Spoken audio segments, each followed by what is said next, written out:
Measurement करने के 2 तरीके ठीक है? एक होता है डायरेक्ट और दूसरा होता है इनडायरेक्ट। जो डायरेक्ट मेथड होता है, उसमें सिंपली क्या किया जाता है कि लेट्स सपोज़ ये आपका लेंथ है, तो यहाँ पर हम क्या करते हैं, एक स्केल यूज़ करते हैं और इस स्केल पर जो ग्रेजुएशंस बनी होती हैं, उसको इस लाइन से हम लोग कंपेयर करते हैं और जो भी रीडिंग्स आती हैं, देते हैं आंसर में, ठीक है? और वैसे ही एंगल मेज़रमेंट करना हो, तो इसका जो एंगल मेज़रमेंट करना हो, तो इसको प्रोट्रैक्टर का यूज़ करके हम लोग कर लेते हैं, ठीक है?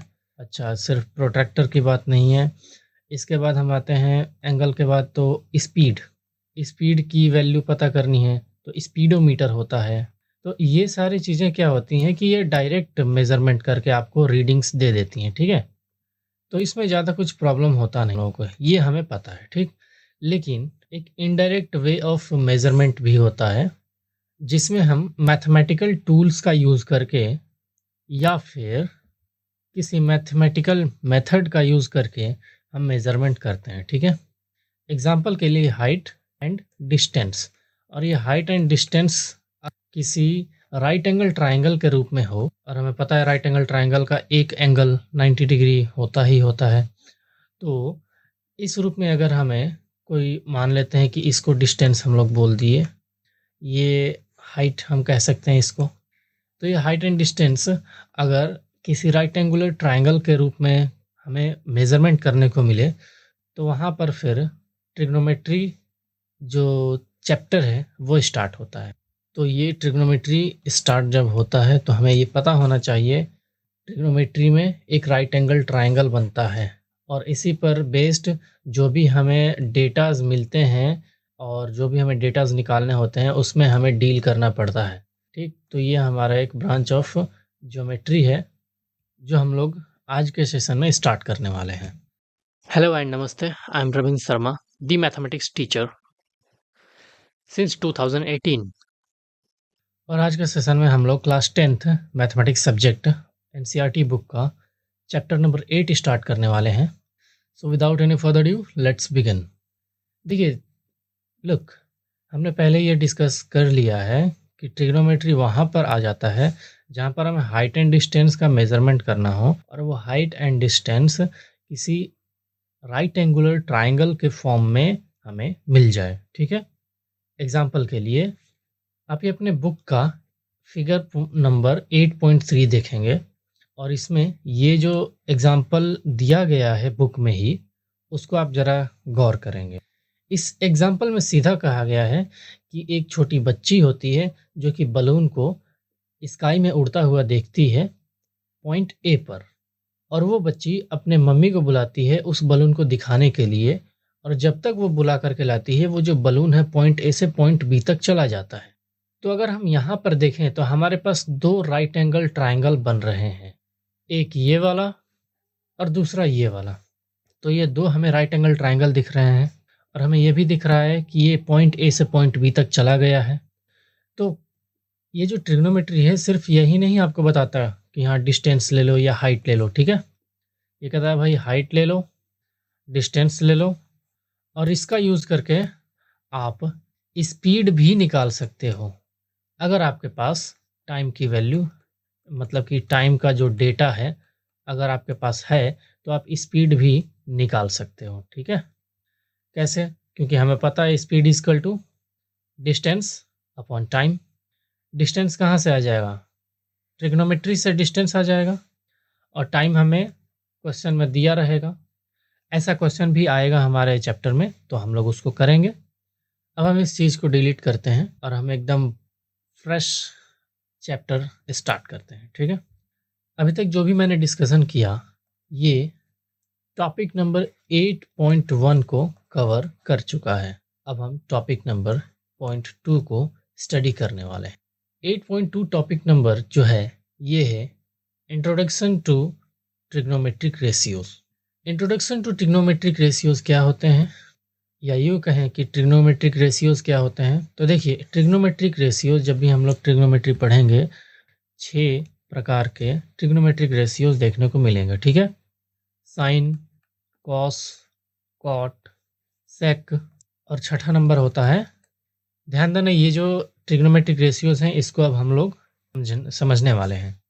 अब ट्रिग्नोमेट्रिक रेशियोज को समझने के लिए जो शब्द है रेशियो, इसको थोड़ा समझना ज़रूरी है, क्योंकि अगर हम ट्रिग्नोमेट्रिक रेशियो समझने वाले हैं और रेशियो का मीनिंग ही नहीं मालूम है, तो पूरे चैप्टर में अच्छा नहीं लगेगा, समझ में ही नहीं आएगा। ठीक है, तो रेशियो को समझते हैं। देखो रेशियो क्या होता है, मैं सिंपल शॉर्ट एकदम क्विक वे में समझा रहा हूँ। रेशियो को देसी लैंग्वेज में हम कह सकते हैं मिलावट की दर। मिलावट की दर हम कह सकते हैं रेशियोज को। ठीक है, दूसरा चीज़ समझो, रेशियो को हम लोग 2:3 या 3:5 ऐसे करके लिखते हैं, और ये जो दोनों चीज़ें हैं इसे हम लोग सिंबल ऑफ रेशियो कहते हैं। ओके, लेकिन जब भी हमें इन चीज़ों को मैथमेटिकली सॉल्व करना होता है तो 2:3 को हम लोग 2/3 लिख करके इसको सॉल्व करते हैं, और 3:5 को हम लोग 3/5 लिख करके सॉल्व करते हैं।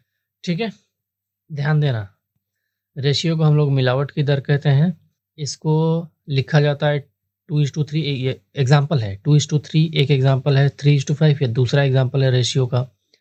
और उसको मैथमेटिकली सॉल्व करने के लिए हम लोग 2/3 लिख सकते हैं या फिर 3/5 भी लिख सकते हैं। ठीक है, यानी कि अगर आप ध्यान दो तो ये एक फ्रैक्शन का फॉर्म बन गया, इसको हम P/Q का फॉर्म कहते हैं, और इसको भी P/Q का फॉर्म हम लोग कह सकते हैं। यहाँ तक तो ठीक है, लेकिन आपके माइंड में एक चीज़ स्क्रैच कर रही होगी, और वो ये है कि मैंने रेशियो को मिलावट की दर क्यों कहा। देखो एक एग्जाम्पल दूंगा क्योंकि टाइम उतना ज़्यादा है नहीं, और मैं बताऊंगा कि रेशियो को मिलावट का दर क्यों कहा जाता है। लेट सपोज आपको चाय बनाना है, तो चाय बनाने के लिए हम लोग बेसिकली क्या क्या चीज़ें डालते हैं। पहली चीज़ हम लोग डालते हैं दूध, उसके बाद पानी। हम चाय पत्ती चीनी को हटा देते हैं फिलहाल के लिए, हम वाटर और मिल्क का एग्जाम्पल लेकर के आगे बढ़ते हैं। ठीक है, दो चीज़ें हैं। अगर मैं कहूँ, अगर मैं ऐसे लिख दूँ वाटर इज इक्वल टू 2:, या ऐसे लिखे कि 1:2। अब ध्यान दो, पहले मैंने वाटर लिखा है और यहाँ पर देखो 1 लिखा है, और इधर मैंने देखो बाद में मिल्क लिखा है, और मिल्क के बाद हमने यहाँ पर लिखा है। ठीक, तो ये जो 2 नंबर है ना, ये असाइन हो गया है मिल्क के लिए, ये 1 नंबर असाइन हो गया है वाटर के लिए। कहने का मतलब क्या है कि भाई अगर आपको चाय बनानी है तो आप जिस भी बर्तन से डालेंगे, मान लो कोई बर्तन है X, उस बर्तन से अगर आप डालेंगे 1x आपका वाटर रहेगा, तो 2x यानी कि उसी बर्तन से 2 बार आप क्या डालोगे, मिल्क डालोगे। यहाँ पर आपको ये चीज़ समझ में आ गई होगी कि हाँ भाई 1x और 2x जो हम लिख रहे हैं ये उसी बर्तन से, सेम बर्तन से, क्योंकि x यहाँ पर भी है, x यहाँ पर भी है, सेम बर्तन से वाटर डाल रहे हैं और उसी बर्तन से मिल्क डाल रहे हैं। लेकिन बस बात यह है कि जो रेट ऑफ मिक्सिंग है वो यहाँ पर डिफाइन कर दिया गया है कि हमें 1 कप में 2 कप मिल्क करना पड़ेगा। ठीक है, यहाँ पर मैं आपको एक एक्स्ट्रा नॉलेज दे रहा हूँ। आप अगर ध्यान दोगे तो ये 1x था और मैं बोल रहा था कि 1 कप दूध, इस 1x को ही मैं 1 कप मतलब पानी बोल रहा था, और इस 2x को मैं 1 कप दूध बोल रहा था। ठीक है, अगर आप 1 कप नहीं मतलब 2 कप, अगर आपने ध्यान दिया हो तो इस कप को मैंने x से रिप्लेस कर दिया है यहाँ पर। ठीक है, क्लियर। और ये 1 2 तो नंबर ही है, और ये जो x है ये मैंने यहाँ पर लिखा है क्योंकि हमें मैथमेटिकल लैंग्वेज में लिखना था, इसलिए हमने 1 कप पानी को 1x लिखा है और 2 कप दूध को 2x लिखा है। बाय चांस आपको कप से नहीं बाल्टी से चाय बनाना हो तो इस कप को आप बाल्टी पकड़ लेना, लेकिन उस वक्त भी बाल्टी को हम x ही बोलेंगे, वो दूसरा एग्जाम्पल होगा तब, दूसरा केस आएगा तब। ऐसा मैं क्यों कह रहा हूँ, देखो मैथमेटिक्स जो है ना ये पूरा एक लैंग्वेज होता है। अब आपको है कि ये तो गलत बात है, मैथमेटिक्स लैंग्वेज तो नहीं होती है, लैंग्वेज तो इंग्लिश होता है, हिंदी होता है, ये सब चीज़ें होती हैं, है ना। रशियन भी तो लैंग्वेज है, लैंग्वेज की बात कर रहा हूँ मैं। लेकिन मैं आपको बता दूं कि जो मैथमेटिक्स है ये एक यूनिवर्सल लैंग्वेज है और ये कोडिफाइड लैंग्वेज होती है। मैथमेटिक्स क्या होता है, कोडिफाइड यूनिवर्सल लैंग्वेज होती है। इसका फ़ायदा क्या होता है कि जब भी हम लोग मैथ्स प्रॉब्लम सॉल्व करते हैं तो वहाँ पर स्पेस बहुत बचता है, ठीक है? जैसे एग्ज़ाम्पल दे रहा हूँ मैं कि भाई हमारा स्पेस कैसे बच जाता है अगर हम कोडिफाइड यूनिवर्सल लैंग्वेज का यूज़ करें तो मैथमेटिक्स। अगर मैं ये लिखना चाहूँ कि 1 कप पानी, 2 कप दूध मिलाओ, तो ये देखो इतना लंबा मुझे लिखना पड़ रहा है, ठीक है? और इसी को कोडिफाइड लैंग्वेज में मैं क्या लिख सकता हूँ? 1x इज़ टू 1:2 खत्म। ये रेशियो का मतलब ही होता है कि मिक्स करना है, किस हिसाब में मिक्स करना है, किस रेट में मिक्स करना है, वो ये नंबर्स आपको बता देते हैं। क्लियर? तो ये रेशियो का एक्चुअल मीनिंग होता है। और यहाँ पर मैंने आपको मैथमेटिक्स का एक एग्जांपल भी दे दिया कि मैथमेटिक्स हमारा स्पेस भी बचाता है तो सॉल्व करने के लिए।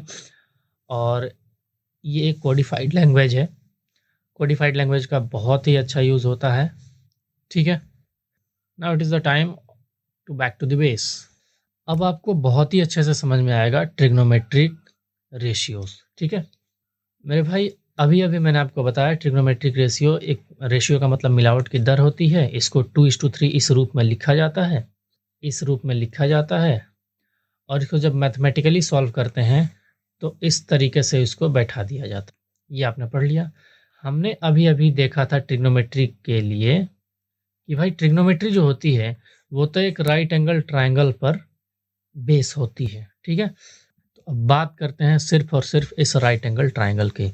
इस राइट एंगल ट्राइंगल में ये हमारा 90 डिग्री है, ठीक है?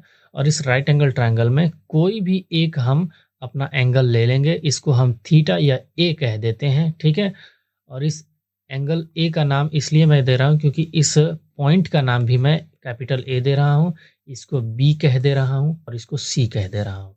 आप कहोगे कि एंगल सी नहीं लोगे, वो भी लेंगे, वो दूसरे एग्जाम्पल में लेंगे, ठीक है? इस वाले एग्जाम्पल में मैं इसको ए ले रहा हूँ। अब इस चीज़ को ध्यान रखना कि जब भी कोई राइट एंगल ट्रायंगल होता है तो उसका 90 डिग्री वाला जो एंगल होता है और इस 90 डिग्री के अपोजिट का जो साइड होता है इसको हम लोग हाइपोटेनस कहते हैं। मैं पूरे लेक्चर में या तो एच लिख दूंगा या तो हाइप लिख दूंगा, तो समझ लेना कि हाँ मैं ये हाइपोटेनस ही लिख रहा हूँ। उसके बाद जो भी हमने एंगल को अपना कंसीडर किया है, मतलब सॉल्व करने के लिए, क्वेश्चन को सॉल्व करने के लिए अगर हमने एंगल ए को कंसीडर किया है तो उसके सामने वाला जो ये साइड है इसको हम लोग परपेंडिकुलर कहेंगे और इस परपेंडिकुलर को मैं शॉर्टकट में पी लिख दूंगा। तो समझ लेना आप कि हाँ ये परपेंडिकुलर लिख रहा हूँ, या फिर मैं PER लिख दूंगा, या फिर परपेंडिकुलर का ऐसा सिंबल भी, तो ये परपेंडिकुलर का सिंबल होता है तो वो भी बना सकता हूँ। अच्छा, ये दो साइड्स को मैंने नेम कर दिया और जो तीसरा साइड बचा इसको हम बेस कह। क्लियर? ये तो बात हो गई इसकी जब हमने ए को अपना एंगल ऑफ कंसिडरेशन लिया। अब अगर हमारे पास एक फिर से वही राइट एंगल ट्राइंगल आ गया जिसका एक एंगल 90 डिग्री है, तो जाहिर सी बात है कि 90 डिग्री के सामने का जो भी साइड होगा वो हमारा क्या हो जाएगा? हाइपोटेनस हो जाएगा। क्लियर? लेकिन इस वक्त क्या किया गया है, इस वक्त नेमिंग वही है, ठीक है ना? इस ट्राइंगल की नेमिंग AC वही रखेंगे हम लोग, लेकिन इस वक्त हमने क्या किया, इस C को हमने एंगल ऑफ कंसिडरेशन किया, क्या? Angle C। तो अब इस एंगल C के सामने जो साइड है, ये वाली साइड, इस साइड को हम लोग क्या कहेंगे? परपेंडिकुलर कहेंगे, और जो बाकी बच गया वो बेस कहलाएगा। यानी कि एक चीज फिक्स होती है, क्या? हाइपोटेनस।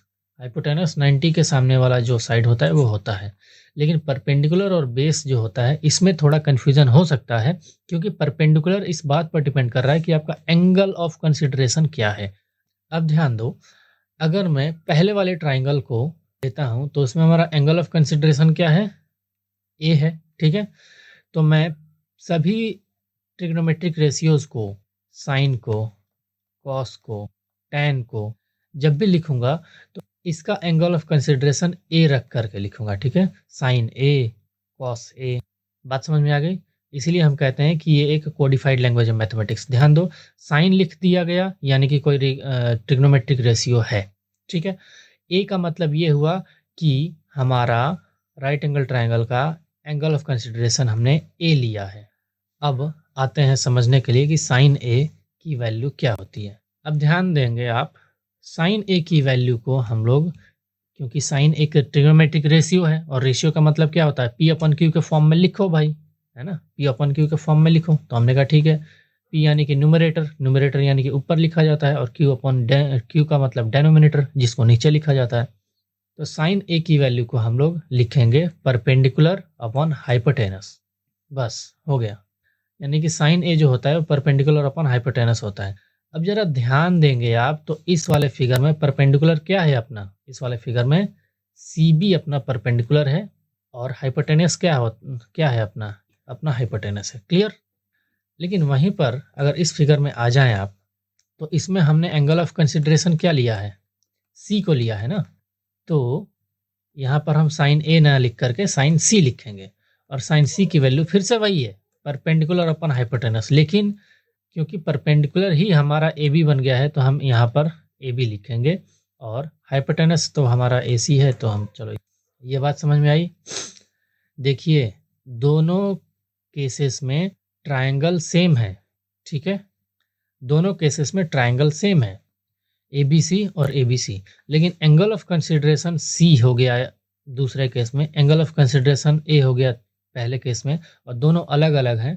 तो उसके हिसाब से परपेंडिकुलर और मतलब कि दोनों केस का जो परपेंडिकुलर है वो चेंज हो गया। बस ये ध्यान रखने वाली बात है। अब देखो, ये तो मैंने साइन का एग्जाम्पल दे करके समझा दी, लेकिन हमें तो बताया गया था कि ट्रिग्नोमेट्री में 6 रेशियोज होते हैं। तो ये 6 रेशियोज आ कहाँ से गए? बिल्कुल आएंगे, क्यों नहीं आएंगे, यहाँ पर समझाते। देखो, एक राइट एंगल ट्रायंगल में 3 साइड्स होंगे, हाइपोटेनस होगा, परपेंडिकुलर होगा, बेस होगा, ठीक है। परपेंडिकुलर, बेस और हाइपोटेनस होगा। जब हम परपेंडिकुलर अपॉन हाइपोटेनस ले लेंगे तो एक रेशियो बना। अगली बार हम चाहते हैं कि नहीं नहीं, हम ना बेस अपॉन हाइपोटेनस, फिर अगली बार हमने कहा नहीं नहीं, एक तीसरा भी हो सकता है, क्या? तो वो परपेंडिकुलर अपॉन बेस हो सकता है, बिल्कुल हो सकता है। तो ये तो 3 हो गए, तो 6 कहाँ से आ गए? 6 इसलिए आ गए कि अगर हमने इनको फिर से पलट दिया, इनको पलट दिया, तब भी तो बन जाएगा। जैसे हाइपोटेनस को ऊपर रख दिया, परपेंडिकुलर को नीचे रख दिया। इसमें हाइपोटेनस को ऊपर रख दिया, बेस को नीचे रख दिया, और अगली बार हमने बेस को ऊपर रख दिया, परपेंडिकुलर को नीचे रख दिया। तो बन गए ना भाई 6 रेशियोज, ठीक।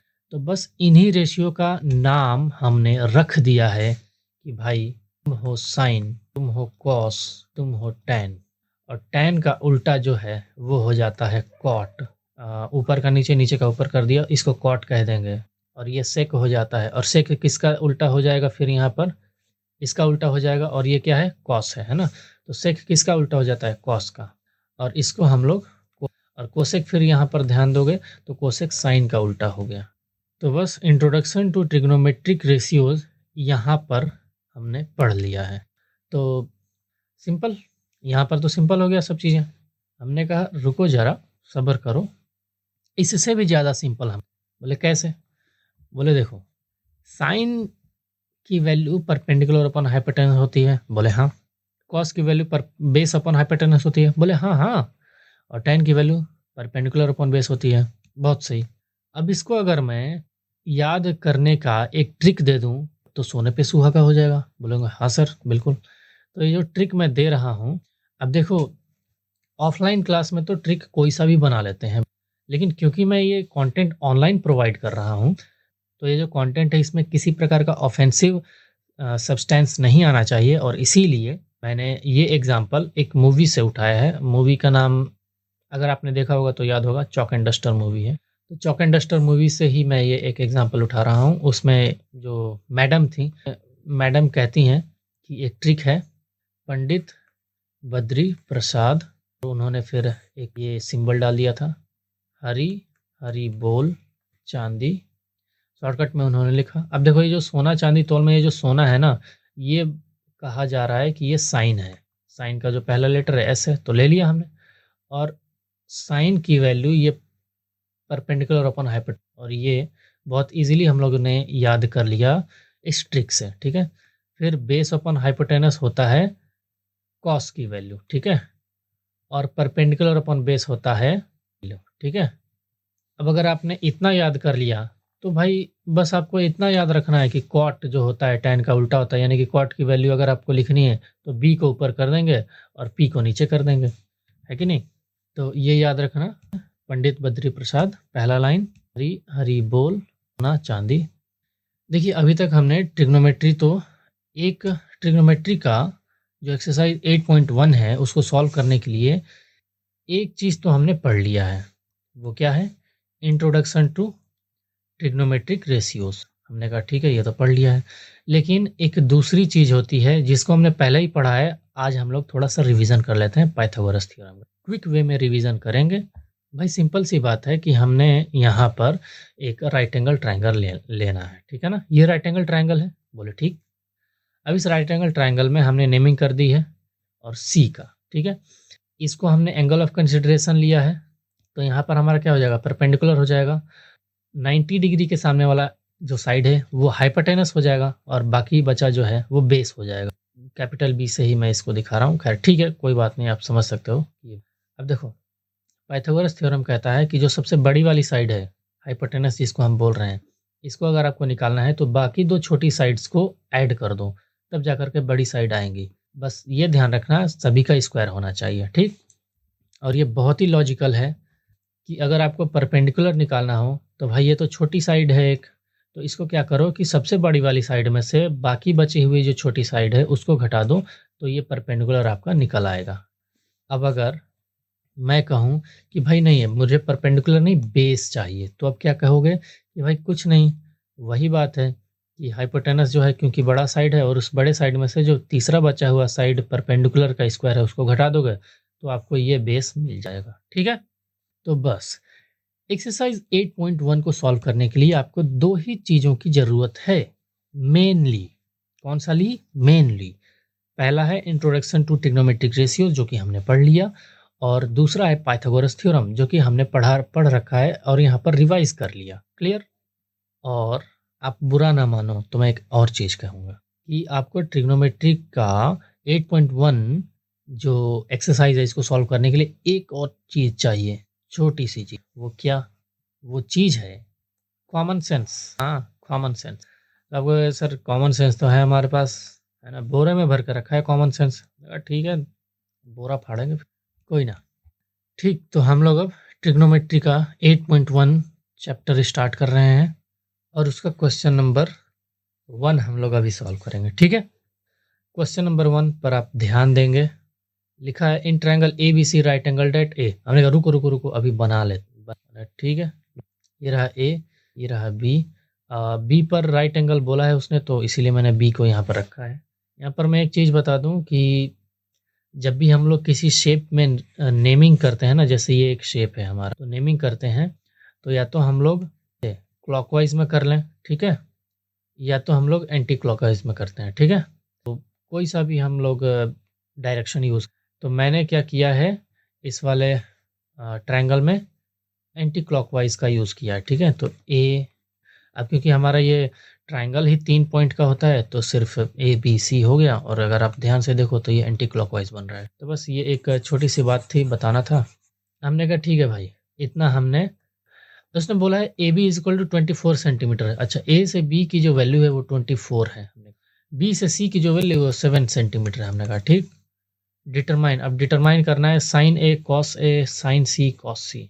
ध्यान दो यहाँ पर, इसने यहाँ पर ए बोला है, ए बोला है, ठीक है, और देखो दूसरे वाले सेक्शन में उसने सी बोल दिया है, तो फिगर तो वही है, क्वेश्चन में फिगर तो एक ही बनेगा, यही हमारा फिगर रहेगा। एंगल ऑफ कंसिडरेशन चेंज हो जाएगा भाई, पहले पार्ट को सॉल्व करने के लिए एंगल ऑफ कंसिडरेशन ए लिया जाएगा और दूसरे पार्ट को सॉल्व करने के लिए एंगल ऑफ कंसिडरेशन सी लिया जाएगा, ठीक है। तो जब हम सी लेंगे तो उस वक्त परपेंडिकुलर अलग हो जाएगा, बेस अलग हो जाएगा, और ए लेंगे तो परपेंडिकुलर अलग रहेगा, बेस अलग रहेगा, ठीक। इस चीज़ को ध्यान रखना कि जब भी हम लोग क्वेश्चन सॉल्व करते हैं और क्वेश्चन से पहले हमने थ्योरी पढ़ रखी है अच्छे से, तो क्वेश्चन पढ़ते वक्त ही हमें अपने थ्योरी के बेस पर एक आउटलुक मिल जाता है, एक रोड मैप मिल जाता है उस क्वेश्चन को सॉल्व करने के लिए। तो वैसे ही हमें यहाँ पर एक रोड मैप मिल गया कि भाई सबसे पहले हमने क्या किया, एक ट्रायंगल बनाया, ये रोड मैप का ही पार्ट है। उसके बाद हमने क्या किया कि उसकी जो भी वैल्यू दी गई है वो हमने लिखा कि ये 24 सेंटीमीटर है, ये 7 सेंटीमीटर है ना, इतना हो गया। अब क्वेश्चन बोला है कि अब आपको कुछ पता करना है। हमने कहा क्या पता करना है? तो साइन ए की वैल्यू, कॉस ए की वैल्यू, साइन सी की वैल्यू, कॉस सी की वैल्यू। मैंने कहा बस यही है। अरे ये तो अभी-अभी हमने अपने थ्योरी में पढ़ा था। क्या? कि अगर आपको साइन की वैल्यू निकालनी है, अभी एंगल नहीं लिख रहा हूँ, लिखूंगा अभी। तो साइन की वैल्यू होती है, पंडित बद्री प्रसाद हरी हरी बोल में पहला सेक्शन उठा लेंगे तो पंडित आ जाएगा और हरी हरी बोल का एच आ जाएगा, यानी परपेंडिकुलर अपॉन हाइपोटेनस होता है। बोले ठीक।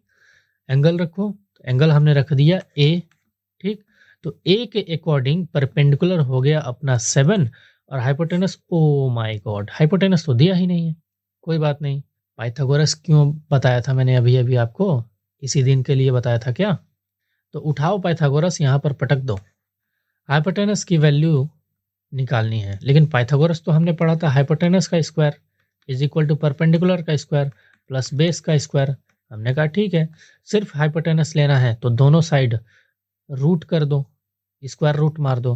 तो हाइपोटेनस स्क्वायर का स्क्वायर रूट मारोगे तो सिंपल हाइपोटेनस हो जाएगा, और इसका स्क्वायर रूट मारोगे तो ये टोटल का टोटल एक स्क्वायर रूट के अंदर आ जाएगा, और इसी वैल्यू को हम यहाँ पर रख देंगे। हमने कहा ठीक। अब देखो यहाँ पर ना मैं आपको एक बहुत ही मार्मिक बात बता रहा हूँ, यानी एक क्लोज पॉइंट बारीकी बता रहा हूँ। क्या?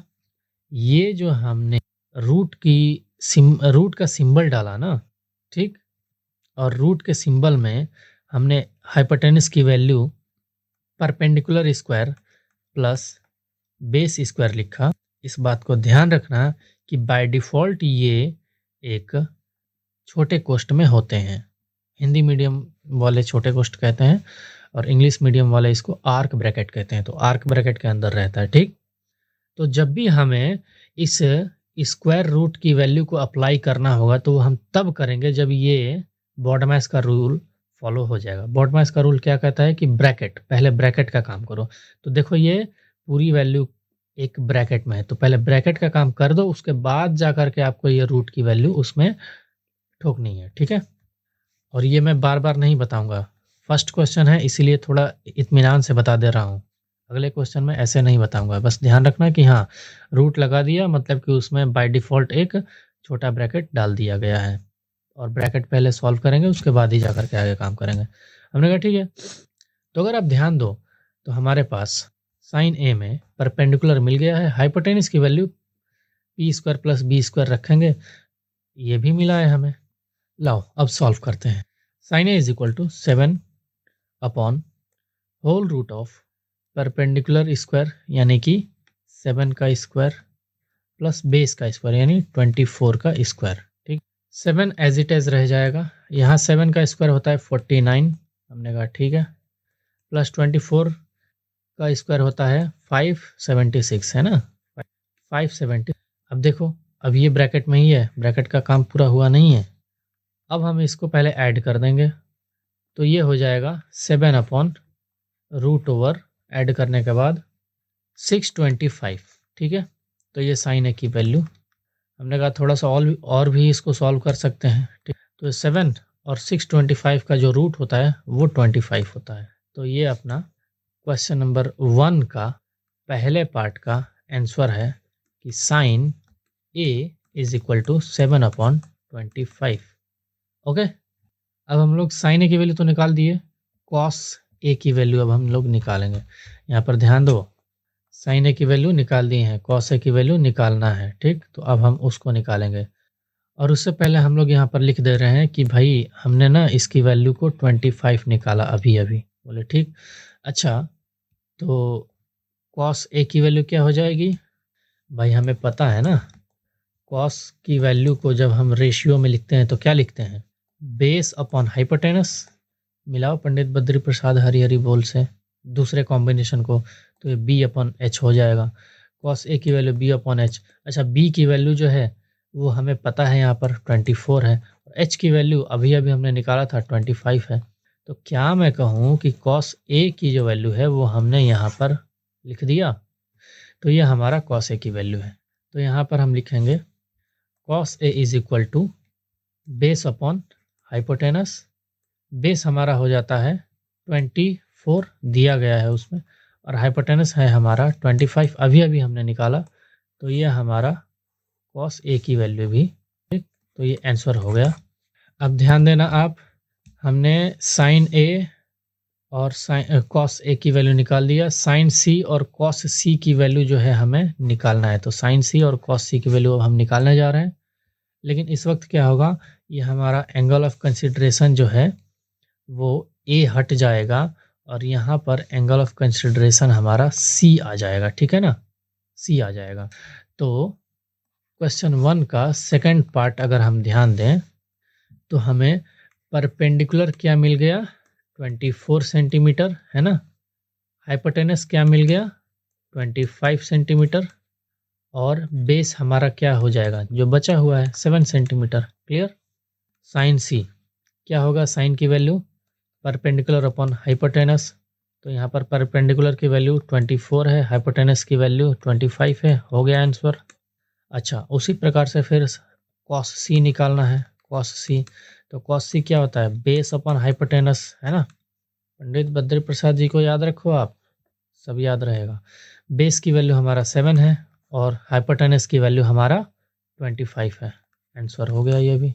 तो सेकंड पार्ट का भी आंसर हो गया। अब आइए क्वेश्चन नंबर 2 को सॉल्व करते हैं। अच्छा, ध्यान देना, क्वेश्चन नंबर 1 से लेकर के 5 जो है ना, ये सब एक ही फ्लेवर के हैं, ये सब एक ही फ्लेवर के हैं। कैडबरी फ्लेवर का नाम ले सकते हैं आप, क्योंकि ये बच्चे क्वेश्चन है, ठीक है, थोड़ा इधर उधर करके। क्वेश्चन नंबर 2 में बोला है कि भाई आपको मैंने एक फिगर दिया है 8.13। मैंने कहा अच्छा यहाँ पर है, हाँ। बोले ठीक, तो अगर आपको हमने 8.13 दिया है तो इसमें आपको फाइंड आउट करना है tan p minus cot r। हमने कहा ठीक है, लेकिन ये देखो tan p में ये एंगल ऑफ कंसिडरेशन एक बार p लेना है और एक बार एंगल हमें लेना है r, ठीक है। एंगल ऑफ कंसिडरेशन नहीं बोलूँगा मैं, सीधा सीधा एंगल बोलूँगा। तो पहली बार हमें tan p में p एंगल लेना है और कॉट r में r एंगल लेना है, ठीक है। हमने कहा कोई बात नहीं, सॉल्व कर देंगे। अब मैं एक चीज़ आपको बता दूं, आप अपने माइंड में हमेशा बैठा लेना कि जब भी tan और कॉट आता है और कॉट आता है तो इसको हाइपोटेनस से कोई मतलब नहीं है। हाइपोटेनस इसमें होता ही नहीं है tan कॉट में। अगर हाइपोटेनस होता नहीं है तो हमें तो यहाँ पर हाइपोटेनस की वैल्यू दी गई है और हमें इसका मतलब है कि बेस की वैल्यू निकालनी पड़ेगी। हाँ तो निकालो, कैसे निकालें भाई, अरे पाइथागोरस बताया क्यों था, तो पाइथागोरस से हम लोग बेस की वैल्यू पहले निकाल लेंगे। ये देखो, ये आउटलुक होता है, क्वेश्चन पढ़ते ही फिगर देख करके भी क्वेश्चन पढ़ो तो आउटलुक एक आ जाना चाहिए रोड मैप की, हाँ क्वेश्चन सॉल्व कैसे करना है। तो ये एक बारीक पॉइंट था कि भाई tan कॉट में हाइपोटेनस का कोई काम नहीं होता, साइन कॉस में बाकी सब में हाइपोटेनस होता है, tan कॉट में बस हाइपोटेनस का काम होता ही नहीं है। तो हमारे पास इसमें पी क्यू की वैल्यू तो है, क्यू आर की वैल्यू चाहिए, तो निकालते हैं। तो सबसे पहले हम लोग पाइथागोरस से वही फाइंड आउट करेंगे, ठीक है। तो देखते हैं, लिखेंगे सॉल्यूशन लिखेंगे। तो एक हमारे पास क्या है, ट्रायंगल है, जैसा है वैसे ही बना दो। ये 13 सेंटीमीटर है, ये 12 सेंटीमीटर है और इसको हमें निकालना है। ये रहा Q, ये रहा R और क्यू आर। इसने भी एंटी क्लॉकवाइज डायरेक्शन में ही नेमिंग किया। हमने कहा ठीक है अभी करते हैं। तो इस वाले क्यू आर की वैल्यू को तो निकालनी पड़ेगी ना। तो Q R is equal to whole root of, ध्यान रखना लिखते रहा पर, लेकिन बाय डिफ़ॉल्ट ये ब्रैकेट खुलता है यहाँ पर, 12 का स्क्वायर प्लस 13 का स्क्वायर, ठीक है। और अगर हम इसको सॉल्व करें तो 12 का स्क्वायर होता है 144, 13 का स्क्वायर होता है 169। तो यहाँ पर क्यू आर की वैल्यू हो जाएगी √313, ठीक है, √313। और अपनी सहूलियत के लिए हम इसको यहाँ पर लिख देंगे, है ना। 313 को हम लोग यहाँ पर लिख देंगे √313, ठीक। ओके, रेड कलर में आप लोग मत लिखना, आप लोग ब्लू कलर में ही लिखना। अब देखो इस वाले क्वेश्चन में ना थोड़ा अच्छे से लिखना है, ठीक। tan p cot r is equal to, tan p में p को अगर आप देखो तो आपका परपेंडिकुलर हो जाएगा क्यू आर। तो परपेंडिकुलर देखो, tan p क्या होता है, परपेंडिकुलर अपॉन बेस, और कॉट के लिए क्या होता है, base upon perpendicular, base upon perpendicular, है ना। यहाँ पर देखो p को अगर आप एंगल ऑफ कंसिडरेशन लोगे तो आपका परपेंडिकुलर क्या हो जाएगा, क्यू आर, है ना। और उसके बाद बेस क्या हो जाएगा, पी क्यू हो जाएगा। बोले ठीक। और उसमें से माइनस करना है आपको। अगली बार कॉट आर है, कॉट आर में आपको क्या लेना है, एंगल ऑफ कंसिडरेशन आर को। तो आर को लोगे तो आपका बेस क्या हो जाएगा, क्यू आर हो जाएगा। हाँ, क्यू आर हो जाएगा। और फिर परपेंडिकुलर क्या हो जाएगा, इसमें फिर पी क्यू हो जाएगा। देखो यहाँ पर पी क्यू हो जाएगा परपेंडिकुलर। अरे ये तो सेम हो गया, ये तो कट के जीरो हो जाएगा। अभी के समझ में, अभी समझ में आ गया कि हाँ जीरो हो जाएगा। ठीक है, कोई बात नहीं, सॉल्व भी कर लेते हैं। तो क्यू आर की वैल्यू अभी अभी हमने निकाली है और वो है √313। पी क्यू की वैल्यू हमने निकाली नहीं है, मतलब उसने दे रखी है 12। माइनस करेंगे फिर से क्यू आर की वैल्यू जो कि है 313 और पी क्यू की वैल्यू जो कि है 12, है ना। तो ये कट कुटा करके ज़ीरो आ जाएगा। ठीक है, क्या आ जाएगा, ज़ीरो। और ये हमारा आंसर होगा। ठीक, क्वेश्चन नंबर 1 अभी किया, क्वेश्चन नंबर 2 कर लिया। क्वेश्चन नंबर 3 में ध्यान देंगे। उसने कहा है कि साइन ए इजकल टू 3/4 मैं दे रहा हूँ। हमने कहा तुम साइन ए लिख करके दोगे, हम इसको परपेंडिकुलर और हाइपोटेनस लेकर के समझेंगे। बोले ठीक है, समझ लो, कोई भी बात नहीं है। अब ध्यान दो, एंगल ऑफ कंसिडरेशन इसने ए लिया है और यहाँ पर भी ए है और यहाँ पर भी ए है। तो चलो, ये तो खैर यहाँ पर अच्छा है कि तीनों कंडीशन में हमें, तीनों पोर्शन में हमें ए को ही, और उसने इसी की वैल्यू फाइंड आउट करने को कही है। कॉस ए की वैल्यू बताओ, tan ए की वैल्यू बताओ। हमने कहा परपेंडिकुलर हमें मिल गया है 3 हो गया, हाइपोटेनस हमें मिल गया 4 हो गया। अगर हमें बेस मिल जाए तो मज़ा ही आ जाए, क्योंकि tan में हमारा बेस का यूज़ होगा। ठीक है, और कॉस में भी हमारा बेस का यूज़ होगा। तो जाहिर सी बात है, बेस का वैल्यू तो हमें पता नहीं है, तो पता करने के लिए क्या करेंगे, हाइपोटेनस वो पाइथागोरस का यूज़ करेंगे, है ना। ये मैं क्वेश्चन का आउटलुक बता रहा हूँ, रोड मैप बता रहा हूँ। तो अब आते हैं इसको सॉल्व करने के लिए। क्या है क्वेश्चन नंबर 3, आइए। Given sine A is equal to 3/4, we know that sine A is equal to perpendicular upon hypotenuse, जो कि हम अगर हमने इक्वलाइज किया तो 3/4 आया। So perpendicular is equal to 3, hypotenuse is equal to 4, है ना। तो बेस निकाल लेते हैं। Base is equal to whole root of, मैंने क्या बोला था, 4 का स्क्वायर में से हाइपोटेनस सबसे बड़ा होता है, तो उसमें से परपेंडिकुलर को घटा लेंगे, यानी कि 3 का स्क्वायर, तो मिल जाएगा। 4 का स्क्वायर होता है 16 और 3 का स्क्वायर होता है 9, और अगर हमने इसको माइनस कर दिया तो ये हमें मिल जाएगा 7, √7। तो बेस की वैल्यू हमारी क्या हो जाएगी, 7, √7। ठीक, अब वो जो पूछा है सब बताएंगे हम। ठीक है, cos A is equal to, हमें पता है cos A is equal to क्या होता है, बेस अपॉन हाइपोटेनस। हाइपोटेनस की वैल्यू हमारे पास क्या है, 4 है, यहाँ पर देख रहे हैं, और परपेंडिकुलर तो हमें चाहिए नहीं। बेस की वैल्यू हमने अभी निकाली, तो √7/4 हो जाएगा। एंड उसने फिर पूछा है tan ए की वैल्यू, तो tan ए क्या हो जाता है हमारा फॉर्मूले के according, perpendicular upon base. Perpendicular हमें पता है, यहाँ पर देखो, यहाँ पर 3 है, और बेस हमने अभी निकाला √7, है ना। तो ये दोनों हमारा क्या हो गया, आंसर। ठीक है, चलो क्वेश्चन नंबर 3 भी हमने सॉल्व कर लिया। हाँ जी, क्वेश्चन नंबर 4 जो है उसको आप लोग ट्राई करना है। मैं सिर्फ हिंट दे देता हूँ, ठीक, और का हिंट दे देता हूँ। हिंट ये है कि भाई आपको पता है यहाँ पर 15 cot A is equal to 8 लिखा है, तो ये 15 तो cot A की टोटल वैल्यू से मल्टीप्लाई हो रही है, मल्टीप्लाई हो रहा है cot A की टोटल वैल्यू से, और वो इक्वलाइज होकर के 8 हो रहा है। तो सिर्फ cot A की वैल्यू क्या हो जाएगी, तो 15 हट जाएगा, जो कि 8/15 बन जाएगा, है ना। जब 15 इस LHS से RHS के साइड जाएगा तो मल्टीप्लाई में है, तो डिवीज़न में हो जाएगा, 8/15 हो गया। अगर आप इसको कंपेयर करोगे पंडित बद्री प्रसाद वाले फॉर्मूले से, तो ये परपेंडिकुलर हो जाएगा और ये बेस हो जाएगा। आप इसको करेक्ट कर लेना, ये बेस अपॉन परपेंडिकुलर होगा। ठीक है, तो बेस की वैल्यू 8 हो जाएगी और परपेंडिकुलर की वैल्यू 15 हो जाएगी। और उसने क्या बोला है, साइन ए की वैल्यू निकालो, सेक ए की वैल्यू निकालो। दोनों में आपको हाइपोटेनस चाहिए। पाइथागोरस से हाइपोटेनस निकाल लो, इस वैल्यू का यूज़ करो परपेंडिकुलर बेस का। पाइथागोरस से हाइपोटेनस निकाल लो, साइन ए और सेक ए के फॉर्मूले पर रखना, आपको वैल्यू मिल जाएगी। ठीक है।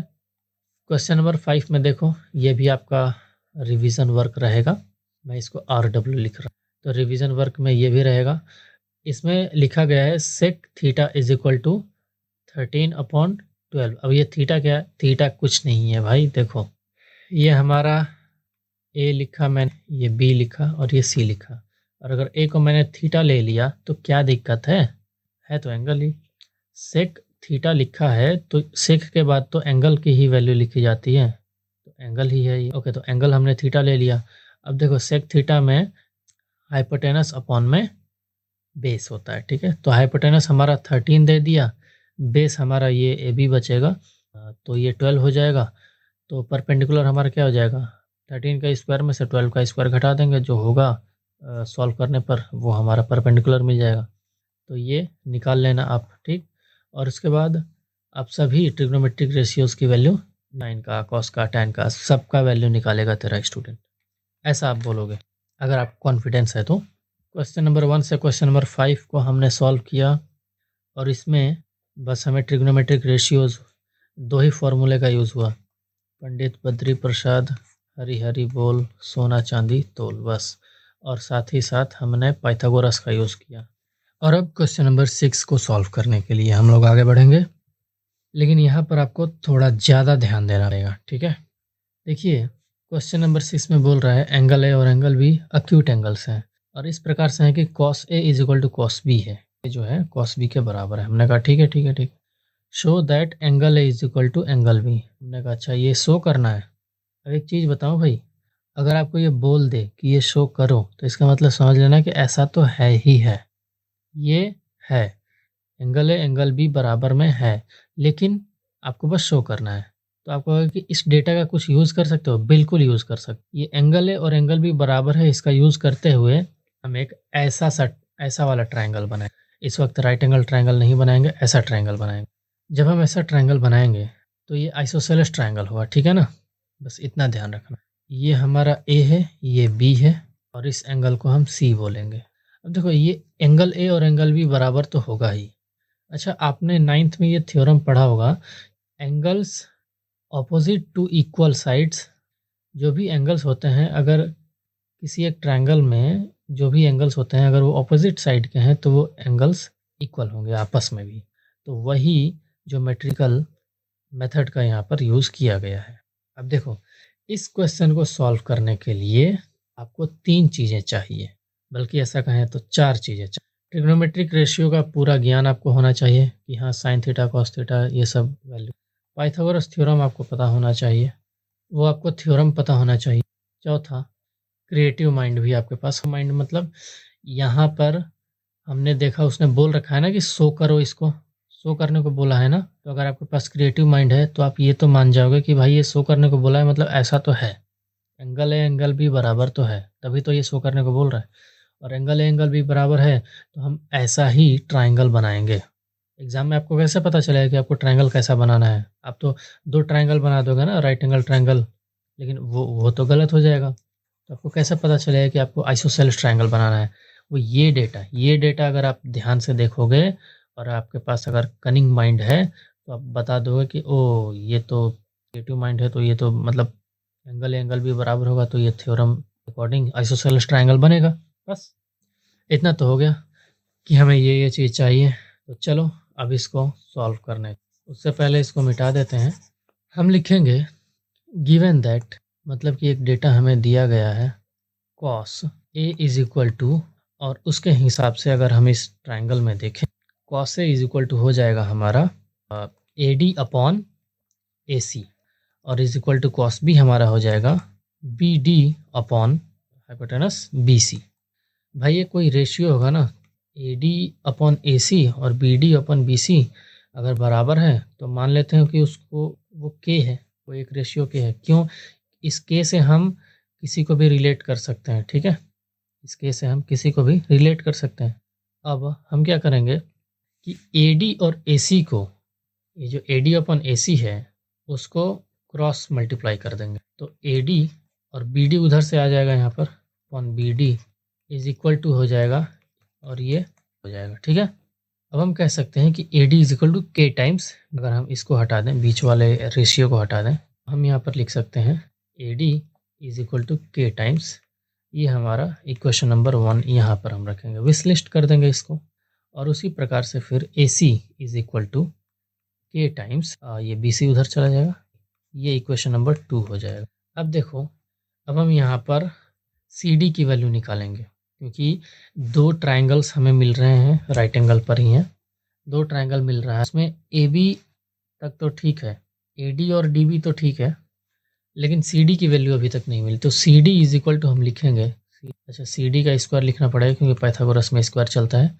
CD का स्क्वायर इज इक्वल टू, अगर हम ये अगर हमने ट्राइंगल लिया, इन ट्राइंगल ADC, हम कहेंगे DC square is equal to AC square, ये हो जाएगा फ्रॉम ट्राइंगल या in triangle DBC, DC square is equal to BC square minus BD square.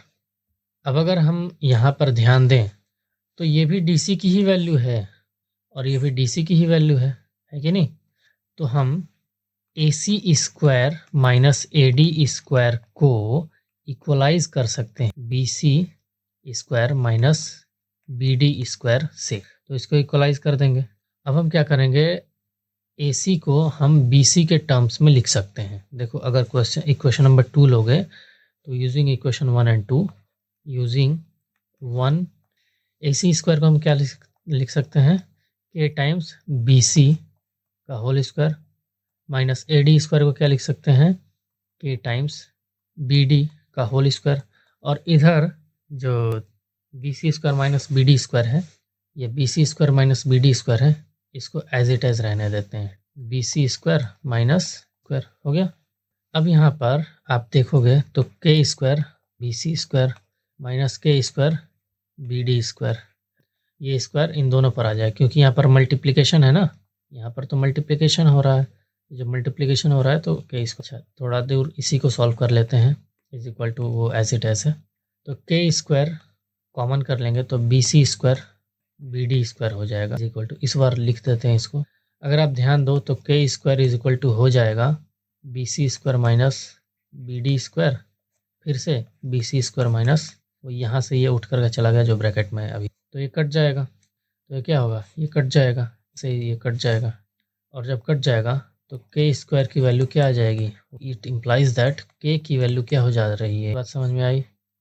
चलो जी, इतना समझ में आ गया, तो अब putting K is equal to 1, equation 1, equation 2, we get AD is equal to BD, AC is equal to BC।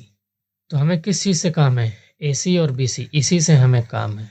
ये तो हमारा A था, ये B और ये C, यहाँ पर हमने एक परपेंडिकुलर ड्रॉ किया था तो वो D हो गया था। हमें प्रूफ करना था कि A जो है एंगल B के बराबर है। इसको प्रूफ करने के लिए हमने कहा था एक ज्योमेट्रिकल थ्योरम होता है कि अगर इसके ऑपोजिट का ये जो साइड है, ये वाला साइड, ये इक्वल हो जाए इस वाले साइड के, तो हम ये कह देंगे कि A एंगल और B एंगल बराबर है ना। तो देखो, ये तो प्रूफ हो गया, ये तो हमारा प्रूफ हो गया। तो since sides AC is equal to BC, so angle A is equal to angle B। अब आपको बताना पड़ेगा ना कैसे, तो यहाँ पर ब्रैकेट में लिखोगे, चुपके से बताओगे क्वेश्चन पूछने वाले को कि भैया angle opposite to equal sides of a triangle, वो वाला थ्योरम यहाँ पर लगा है, तो लिख तो दो, कान में जाके उसके बोल तो नहीं पाओगे, तो लिखना पड़ेगा। ठीक है, तो लिखेंगे यहाँ पर angle opposite equal sides of a, clear. तो यहाँ पर क्वेश्चन नंबर 6 भी हमारा उसका पोस्टमार्टम हो गया। आप इसको अभी नहीं समझ में आया तो पीछे जा कर के आप फिर से देख सकते हो। अब देखो, क्वेश्चन नंबर 7 हम लोग अब करेंगे। तो क्वेश्चन नंबर 7 करने के लिए मैं ये बता दूं कि ये आप खुद से भी कर सकते हो। अब आपको है कि नहीं सर आप खुद से हम लोग खुद से नहीं कर पाएंगे, तो देखो मैं क्वेश्चन नंबर 8 कर रहा हूँ। क्वेश्चन नंबर 8 में जो कॉन्सेप्ट लगेगा, लगभग सेम कॉन्सेप्ट क्वेश्चन नंबर 7 में लगेगा और आप अप्लाई करके आप खुद से वैल्यू निकाल लोगे, ठीक है। बस ये है कि क्वेश्चन नंबर 7 में सिंप्लीफिकेशन अच्छे से करना पड़ेगा, तो क्वेश्चन नंबर 8 में भी वैसा ही है ना। चलो ठीक है, देख लेते हैं क्वेश्चन नंबर 8। क्वेश्चन नंबर 8 कह रहा है कि if 3 cot A is equal to 4 है, तो आपको ये बताना है, मतलब बस ये येस और नो में आंसर देना है, ठीक है। येस और कि ये जो वैल्यू है इस वैल्यू के बराबर। तुमने कहा ठीक है, करते हैं इसको सॉल्व। अगर 3 cot A is equal to 4 है, इट इम्प्लाइज दैट, ये इस बात को बताता है कि cot A is equal to 4/3। Simple. हम यहाँ से एक राइट एंगल ट्राइंगल ड्रॉ करके उसमें इसकी वैल्यू को पुट करके लिख दें तो ये तो और अच्छी बात है। तो ये रहा A, पॉइंट A पर, ये B। हमें पता है कि cot A की वैल्यू जो होती है वो बेस अपॉन परपेंडिकुलर होता है, तो बेस हमारा 4 हो जाएगा, 3 परपेंडिकुलर हो जाएगा, A के सामने परपेंडिकुलर होता है ना, इसलिए। तो हाइपोटेनस हमारा क्या होगा, 5 होगा अपना हाइप। ऐसा मैंने डायरेक्ट क्यों कह दिया, क्योंकि आपने 8th में पढ़ा होगा पाइथागोरियन ट्रिपलेट का नाम, है ना। तो 3, 4, 5 क्या होते हैं, पाइथागोरियन ट्रिपलेट होते हैं। और नहीं भी अगर पढ़ा है तो कोई बात नहीं, आप पाइथागोरस का यूज़ करके उसकी वैल्यू निकाल सकते हो। अब देखो हम यहाँ पर लिखेंगे 1 tan स्क्वायर A है, तो tan स्क्वायर A में tan की वैल्यू क्या होती है, tan की वैल्यू क्या होती है। अच्छा देखो, एंगल सबका सेम है, A ही है, tan A है, यहाँ पर cos है और sin है, सब में एंगल A ही दिया है, तो ये अच्छी बात है। चलो tan A की वैल्यू हम निकालेंगे, हमारा होता है परपेंडिकुलर अपॉन बेस, तो 3/4 का होल स्क्वायर हो जाएगा। क्लियर। अच्छा उसके बाद होल अपॉन देंगे हम यहाँ पर 1 प्लस tan स्क्वायर है, तो फिर से वही 3/4 का होल स्क्वायर। हमने कहा ठीक है कोई बात नहीं। अब इसकी वैल्यू पहले हम निकाल लेंगे, उसके बाद cos square A minus sin square A निकालेंगे, ये पहला मेथड। या फिर हम एक काम कर सकते हैं कि पैरेलली हम उसको भी सॉल्व कर, तो cos स्क्वायर A, क्योंकि वैल्यू तो हमें मिल ही गई है, तो cos A की वैल्यू पर अगर हम स्क्वायर ठोक देंगे तो cos स्क्वायर A हो जाएगा। तो cos A की वैल्यू कैसे निकलती है, बेस अपॉन हाइपोटेनस। तो बेस की वैल्यू हमारी क्या है, यहाँ पर 4 है, और हाइपोटेनस की वैल्यू क्या है हमारा यहाँ पर, और इसका हम स्क्वायर कर देंगे। माइनस में साइन स्क्वायर ए की वैल्यू चाहिए, तो साइन स्क्वायर ए में साइन ए की वैल्यू रखते हैं। साइन ए की वैल्यू कैसे आएगी, परपेंडिकुलर अपॉन हाइपोटेनस। परपेंडिकुलर क्या है 3 और हाइपोटेनस क्या है 5, ठीक। 1 3 का स्क्वायर हो जाएगा 9 अपॉन में 4 का स्क्वायर हो जाएगा 16, और यहाँ पर 16, क्योंकि एज इट इज़ वही तो चीज़ है, स्क्वायर कर देना है बस। फिर देखो 16.25 माइनस, ये सेकंड लाइन है, ये नेक्स्ट, तो 1 माइनस 9/16 हमें सॉल्व करना है। यहाँ पर रफ वर्क में एक बता दे रहा हूँ। 1 माइनस 9/16 को जब ही हम सॉल्व करेंगे तो हम क्या करते हैं, इस 16 को सीधा सीधा उठाते हैं, इसमें गुणा ठोक दिया, जितना भी वैल्यू आया उसको रख देते हैं यहाँ पर, और ये सिंबल यहाँ पर पहले अप्लाई करते हैं, और फिर ये वाला नंबर यहाँ पर लिख देते हैं, और इसको फिर सॉल्व कर देते हैं। सॉल्व करके ये हमारा अंश में आ जाता है, यानी कि न्यूमरेटर में आ जाता है, और उसके अपॉन में ये 16 जो कि डेनोमिनेटर है वो रख देते हैं, ठीक है। तो ये एक सिंपल सा मैंने बता दिया। अब आते हैं यहाँ पर, तो 16:1 16 ही हो जाएगा, और माइनस में 9 लिख देंगे और होल अपॉन का 16 कर देंगे डेनोमिनेटर। अब देखो ये बड़ा वाला जो अपॉन का सिंबल है वो ये रहा। फिर यहाँ पर भी 16 प्लस 9 होल अपॉन 16।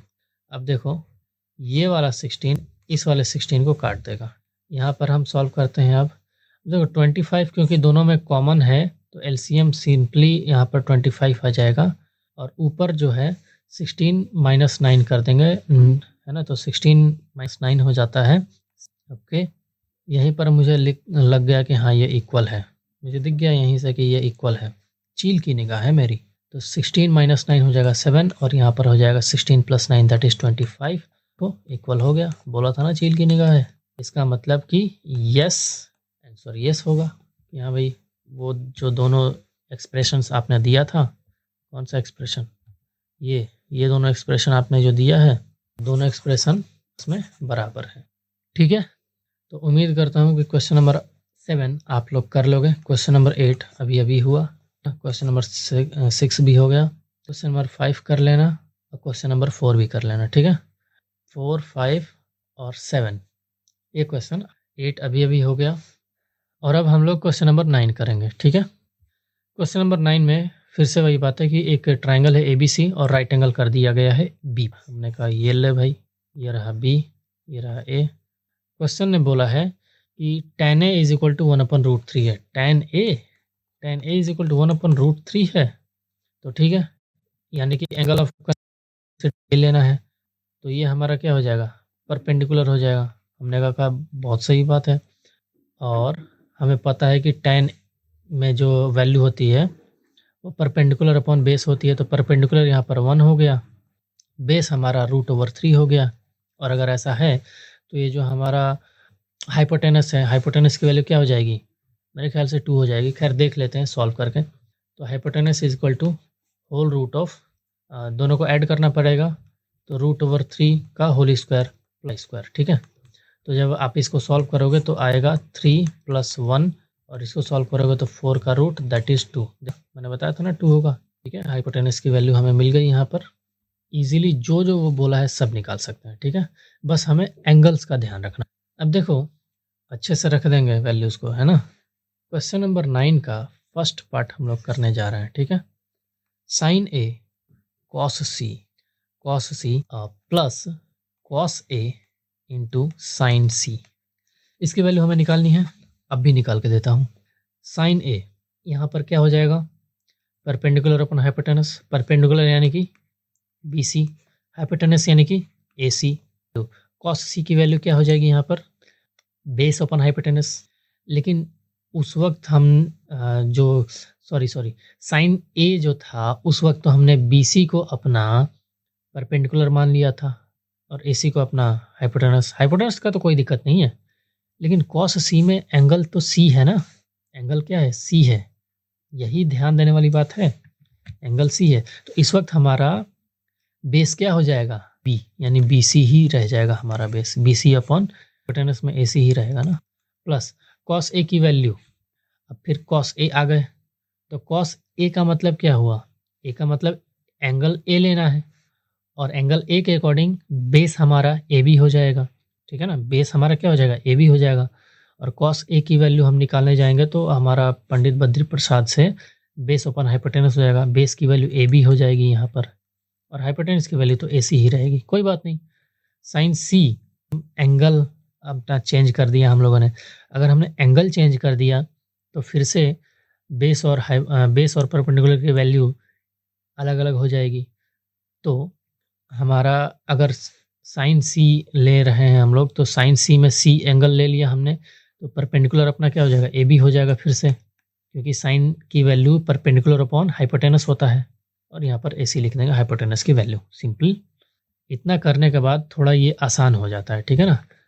क्या बोल रहा है कि BC का स्क्वायर हो गया यहाँ पर अपॉन में AC का स्क्वायर, और प्लस कर देना है AB का स्क्वायर में AC का स्क्वायर। हमने कहा बस यही करना है। तो हम इसको थोड़ा सा और सिंप्लीफाई कर सकते हैं, क्योंकि दोनों का डेनोमिनेटर सेम है, तो AC का स्क्वायर ले लेंगे और यहाँ पर लिखेंगे BC का स्क्वायर प्लस AB का स्क्वायर।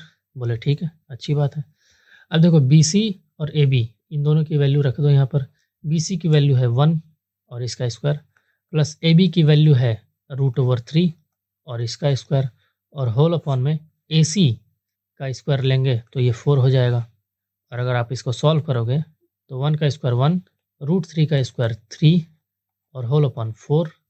अगर आपकी चील की निगाह है तो आप इसका आंसर सीधा सीधा 1 लिख दोगे, क्योंकि 3 + 1 4 होगा और वो कट जाएगा। 3 + 1 क्या हो जाता है, 4 हो जाएगा, और वो कट जाएगा 4 से। ये बात समझ में आई। तो इसका आंसर क्या हो गया, इसका आंसर वैसे ही ध्यान रखना है ना। पहले इसको cos A cos C, sin A sin C मैंने यहाँ पर लिखा, ये लिख दिया, और लिखने के बाद क्या किया, इन सभी का अलग अलग रेशियो में हमने वैल्यू को पुट कर दिया। रेशियो की वैल्यू लिख दी, और जब रेशियो की वैल्यू लिख दी तब जाकर के इसको जरा सिंप्लीफाई किया, तो ये रहा सिंप्लीफिकेशन। आप भी ऐसे ही करना। cos A cos C sin A sin C की वैल्यू को पहले इस वाले टर्म्स में लिख लेना है ना। इस वाले टर्म्स में लिखने के बाद ट्रायंगल यही है, इस क्वेश्चन का ट्रायंगल यही है, ठीक। तो ट्रायंगल यही है, हाइपोटेनस की वैल्यू मैंने पहले से ही निकाल रखी है, आपको सिर्फ सिंप्लीफाई करके वैल्यू पुट करके सॉल्व कर देना है, आंसर आपको मिल जाएगा। ये क्वेश्चन कह रहा है कि क्वेश्चन नंबर 10 में कहा जा रहा है कि एक ट्राइंगल है पी क्यू आर, वो क्यू पर राइट एंगल बना दिया गया है। तो हमने कहा रुको पहले ट्राइंगल बना लेते हैं, क्योंकि एक डेटा तो मिल ही गया है। ये रहा ट्राइंगल, ये रहा पी, ये और ये रहा। कह रहा है कि P R plus Q R is equal to 25 है, P R plus Q R is equal to 25 है, और पी क्यू 5 सेंटीमीटर दे रखा है। अच्छा, ये 5 सेंटीमीटर दे रखा है भाई, ये 5 सेंटीमीटर है। P R plus Q R is equal to 25 centimetre है। एक काम करते हैं, पी आर को ना हम लोग एक्स मान लेते हैं। अच्छा, इसको एक्स क्यों मान रहे हैं? क्योंकि ये हाइपोटेनस की वैल्यू होगा, और जाहिर सी बात है कि ये स्क्वायर में जाएगा और प्लस होगा। इसका जो वैल्यू होगी X square is equal to this one plus this one का स्क्वायर होगा, ठीक है। तो इसीलिए हमने इसको एक्स माना। अब वो कह रहा है कि अगर ऐसा है तो डिटरमाइन कीजिए साइन पी, कॉस पी और टैन पी की वैल्यू को। हमने कहा कोई बात नहीं, इसका सीधा सीधा मतलब है कि आपने इस वाले एंगल को अपना कंसीडर कर लिया है, तो ठीक है। देखो, गिवन दैट, क्वेश्चन नंबर पहले 10 तो देख लो। Given that P R plus Q R is equal to 25 and P Q is equal to 5, हम लिखेंगे let P is equal to X, then Q R is equal to 25 minus X. क्या मैं इस Q R को 25 minus x नहीं लिख दूंगा? अब पाइथागोरस थ्योरम यूज़ करने में आसानी, तो applying Pythagoras in triangle and R, we have x square is equal to pq, that is 5 का स्क्वायर प्लस 25 माइनस एक्स का होल स्क्वायर। ध्यान रखना, इस क्वेश्चन में a माइनस बी का होल स्क्वायर का फॉर्मूला यूज़ होगा, तो हम यहाँ पर अभी तो 5 का स्क्वायर एज इट एज लिख देंगे, 25 लिख देते हैं। 25 प्लस इसका क्या हो जाएगा, a square plus B square, यानी कि 25 का स्क्वायर क्या हो जाएगा 625 प्लस बी स्क्वायर यानी एक्स का square minus 2ab minus 2ab, 2 into A that is 50 हो जाएगा, और into B that is X 50x, इधर हमारा एक्स स्क्वायर है। अब देखो, इस एक्स स्क्वायर को और इस एक्स स्क्वायर को हम काट सकते हैं, क्योंकि जब ये एक्स स्क्वायर इस तरफ जाएगा तो माइनस में हो जाएगा, वो जीरो हो जाएगा। तो हम कह सकते हैं ये तो कट गया। अच्छा, इस माइनस 50x को उस तरफ ले जाएंगे तो प्लस में 50 टाइम्स एक्स हो जाएगा, और यहाँ पर हम इसको अगर आप जोड़ोगे तो 650 हो जाएगा, ठीक है। अब हम x की वैल्यू को निकाल लेंगे, 650 डिवाइडेड बाय 50, तो 0 से 0 कट जाएगा और ये कट जाएगा 13 टाइम्स में, तो हमारा क्या हो गया, x इक्वल टू वैल्यू निकल गई, और यही हमें चाहिए था। नाउ वी हैव, अब हमारे पास x इक्वल टू 13 है, और अगर x इक्वल टू 13 है, क्यू आर की वैल्यू 25 माइनस 13 हो जाएगा, है ना, तो कितना हो जाएगा, 12 हो जाएगा। डायरेक्ट में लिख रहा, ओके। हमें सबकी वैल्यू तो मिल गई है, तो सबकी वैल्यू हम यहाँ पर लिख देते हैं। ये हमारा क्या है, ये क्यू है, क्यू आर की वैल्यू हमारी 12 हो गई, इसकी वैल्यू 13 हो गई, और इसकी वैल्यू क्या है। अब बताओ भाई क्या क्या पूछना है आपको। Sine P, cos P, tan P. हमने कहा ठीक है, साइन पी की वैल्यू क्या होती है, साइन पी की वैल्यू साइन कॉस टैन है, वही पंडित बद्री प्रसाद, सीधा सीधा लगा देंगे पंडित बद्री प्रसाद। तो ये रहा साइन, ये रहा कॉस, ये रहा टैन, और ये रहा आपका साइन, ये रहा कॉस, और ये रहा आपका टैन। ठीक है, अभी निकाल देते हैं, सभी की वैल्यू मिल गई है हमें। पी को हमने एंगल लेना है, पी को हमें एंगल लेना है। अब देखो, पी को हमें एंगल लेना है, साइन पी क्या हो जाएगा 12 अपॉन हाइपोटेनस 13, कॉस पी क्या हो जाएगा बेस अपॉन हाइपोटेनस 5 अपॉन 13, और टैन पी क्या हो जाएगा परपेंडिकुलर अपॉन बेस, तो ये क्या हो जाएगा 12 अपॉन 5।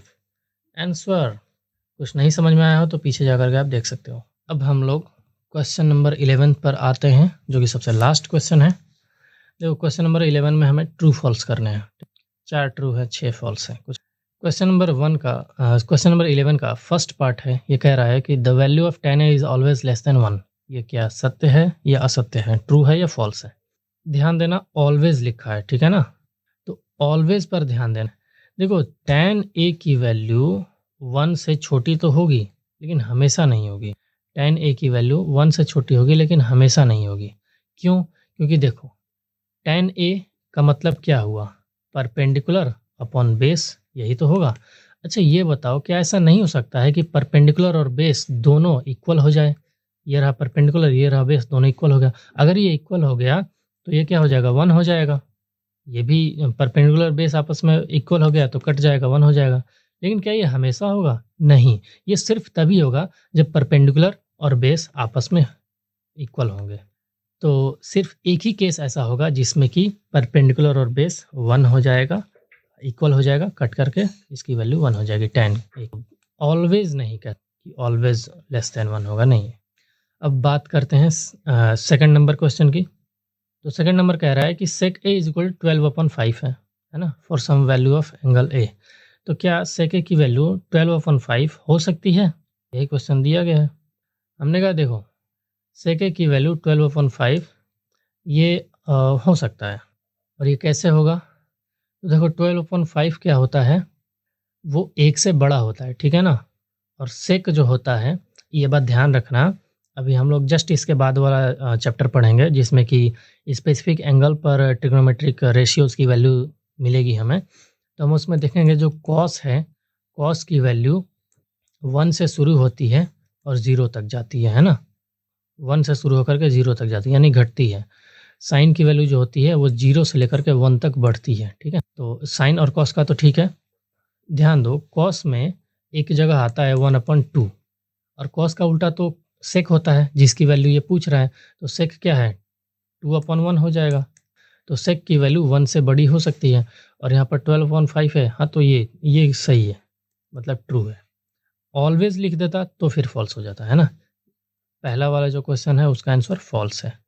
अच्छा क्वेश्चन नंबर 3 इस पर देखें। अगर हम क्वेश्चन नंबर 11 का थर्ड पार्ट देखें तो ये कह रहा है कि cos A is the abbreviation used for cosecant of angle A. हाँ तो सही है। नहीं ये गलत है क्योंकि कोसिकेंट के लिए हम लोग कोसेक का यूज़ करते हैं। कोसिकेंट के लिए क्या हो जाएगा? कोसेक। ये सही नहीं है, ये गलत है। कोसेक का यूज़ करते हैं। cos A के लिए हम लोग कोसाइन, कोसाइन का एब्रिविएशन होता है cos A। अच्छा अब बात करते हैं cot A। cot A is the product of cot and, नहीं ये प्रोडक्ट नहीं है, ये प्रोडक्ट नहीं है, ये फॉल्स हो गया। ये कोई प्रोडक्ट नहीं है।